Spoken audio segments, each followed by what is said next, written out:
So ఈ రోజైతే office అయిన తర్వాత నరసాపురంలో హ్యాండ్ క్రాఫ్ట్స్ ఎక్స్పో పెట్టారంటే వెళ్ళాము. సో ఇక్కడికి వెళ్ళగానే చాలా స్టాల్స్ అయితే ఉన్నాయి. మాకైతే ఎటు వెళ్ళాలో తెలియలేదు. సో ఫస్ట్ మనం బట్టలే చూస్తాం కదా. సో ఫస్ట్ అయితే ఒక స్టాల్కి వెళ్ళాం. ఈచ్ శారీ 1700 అంట. సరే మన బడ్జెట్ కాదని పక్క స్టాల్కి వెళ్ళాం. ఇక్కడైతే ఈచ్ 500 అన్నాడు. ఓ సో వెరీ రీజనబుల్ అన్నాను. ఇంకా వాడు కూడా మమ్మల్ని బ్యార్గెన్ చేయకుండా బాగానే తీసేసుకున్నాడు 500 కూడా.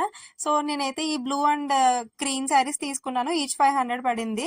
నెక్స్ట్ అయితే ఈ స్టాల్కి వచ్చాము. ఇక్కడైతే చైన్స్ ఉన్నాయి. వేసుకున్నా కానీ మనం గోవాలో లేం కదా, ఎందుకులే అని చెప్పేసి వచ్చేసాను. సో ఇవన్నీ కూడా బాగున్నాయి. ఈచ్ 100 అంట. సో ఇయర్ రింగ్స్ అయితే చూడడానికి బాగున్నాయి, కానీ పెట్టుకుంటే నా చెవులలోనో తెగిపోతాయని చెప్పి భయం వేసింది. అవి చూడడానికి చాలా భయంకరంగా ఉన్నాయి. సో ఇవి ఎలానో తీసుకున్న మా అమ్మ ఇంట్లోకి రానివ్వదు. సో అందుకనే వచ్చేసాను అనమాట. ఇంకా ఇక్కడ హ్యాండ్ బ్యాగ్స్, పిల్లలకి గౌన్లు ఇవి చాలా బాగున్నాయి. పిల్లల గౌన్లు అయితే ఈచ్ 300 అంట. రీజనబుల్లే.